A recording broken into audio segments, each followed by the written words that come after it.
Hi there, folks. It's Anna, and 5 years ago, with my best friend Poir, I managed to win the first ever edition of KLE All Stars and went on to win Eurovision with Lydia.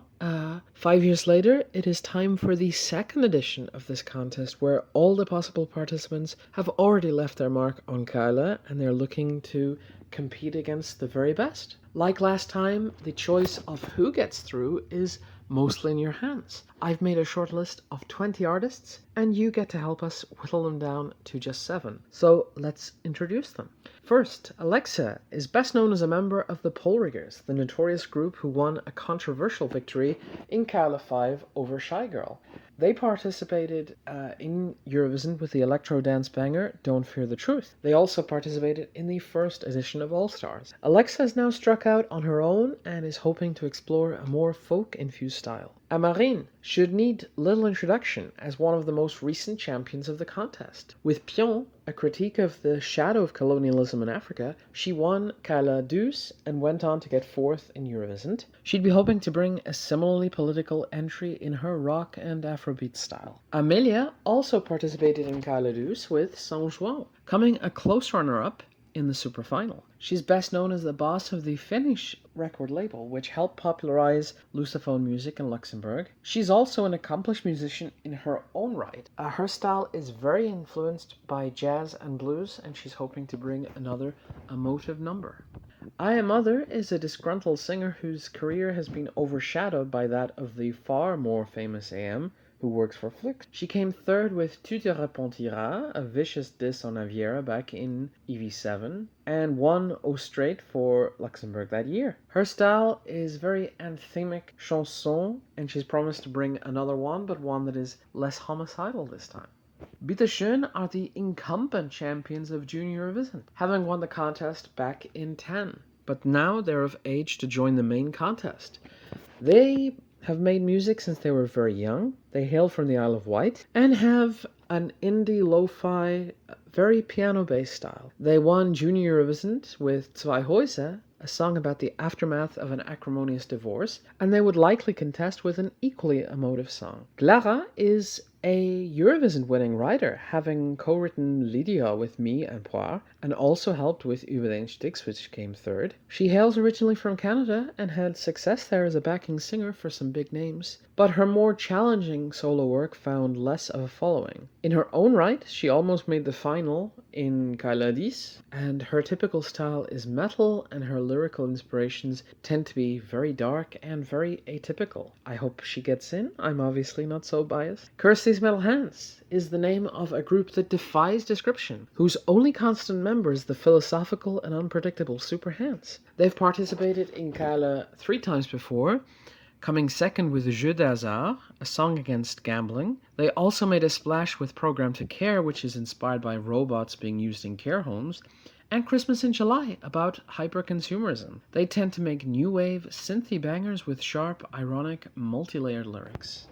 Elke is the only name on the list who hasn't competed in a KLE event. However, she has been at the heart of the contest since its very beginning, as the house conductor, and went to Eurovision 3 times as the chef d'orchestre. She is an accomplished composer in her own right, who wants to try out with a song of her own after all this time. Her typical style is very folky and country, and her lyrics tend to be poignant and sparsely poetic.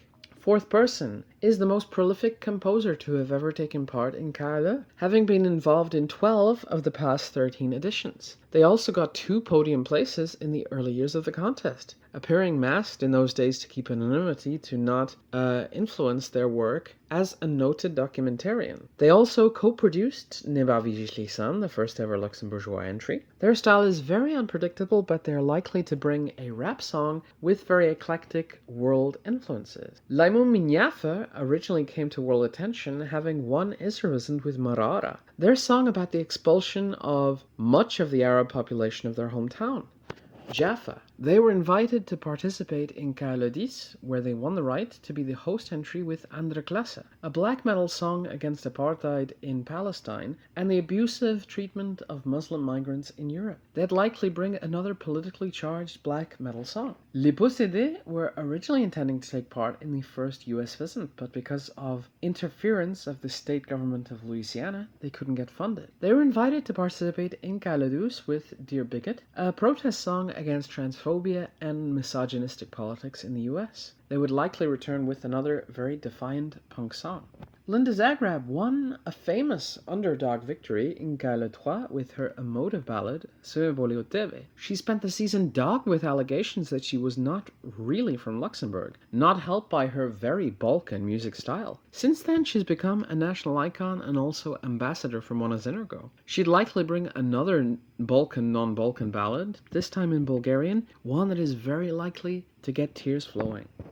Speaking of Monozenergo, the Monozenergian sensation Lirina has been to Eurovision more than most artists ever. She was a backing singer for me, with For Me and Pois, for Maël, and she also went last year in her own right, but for Sweden, with the emotional Zala Paskladala, a reflection on body dysmorphia. She also almost represented Luxembourg with Spotibur, a feminist subversion of misogynistic fairy tales. Lirina has made both Balkan ballads and Balkan-infused rock songs, and is more likely to bring the latter to KLE 14 with another lyrically very personal song.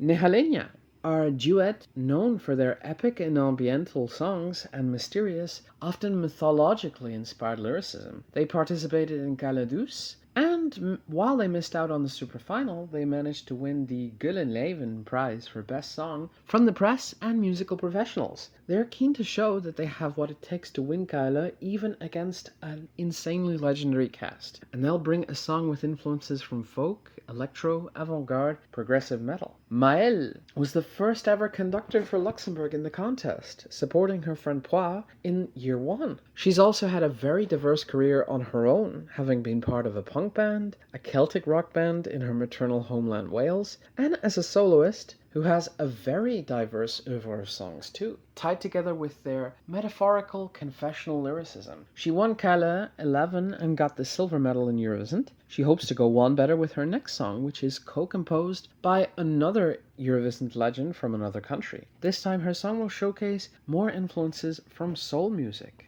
Meili is a household name in Luxembourg and a Macanese hero after her win of KLE 8 with Zogok Sin Retorno, which went to place third in Eurovision, the second consecutive third. She also got silver in the world-renowned Melodifestivalen of Sweden with Amar. Her music combines East Asian and Lusophone inspirations and often blurs the line between personal and political. Beryl do Tejo is the grande dame of Portuguese music in Luxembourg, being the first artist to transcend the Luxembourgish community and gain popularity in the mainstream here too. She came third in KLE 3 with A Última Luz em Fama, in 5 won O Straight with the Shira Charmaine, and was the co-writer of São João, runner-up of KLE 12. Her style is dramatic, powerful, evocative fado. Point Virgule, our former head of delegation and current Luxembourgeois Minister of Education, is up for taking a brief sabbatical to try to represent us again. She was our second ever representative following Poire Noire and went to Eurovision with an upbeat, sultry electro banger, Why Don't We in Terabang, but is a very diverse artist and wants to showcase a different side of her artistry. All we know for sure is that she'll bring a song full of illusions and wordplay.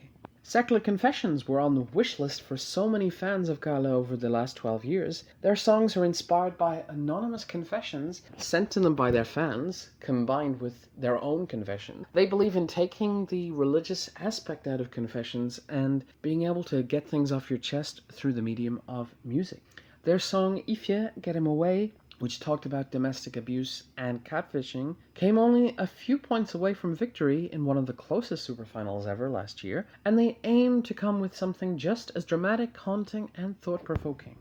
Finally, Voz de Stanch are also a KLE 13 super finalists trying out for 14, but they're one with a long history in the contest. They almost represented Luxembourg in year 2, and since then they've co-written a number of tracks at the contest, including for Pirula, for Meili, they won with Zogwok. Their style is a more experimental fado influenced by worldbeat electro avant-garde, and they hope to bring a sequel to their emotive and evocative bronze medalist Orient. So those are the songs, and you get to choose which ones will make it to the contest. All you have to do is send the head of delegation the top 10 according to you. And just after the final of this Eurovision, a couple days later, we'll let you know who made it into KLE 14, the All Stars 2. We hope many of you will vote. Thank you for listening, and let's support Geld with Tussenzeit this year as well. We hope that you'll really enjoy their final performance with their music video coming very soon. Good night, everybody. From me, Anna, in Escheralzet, wishing you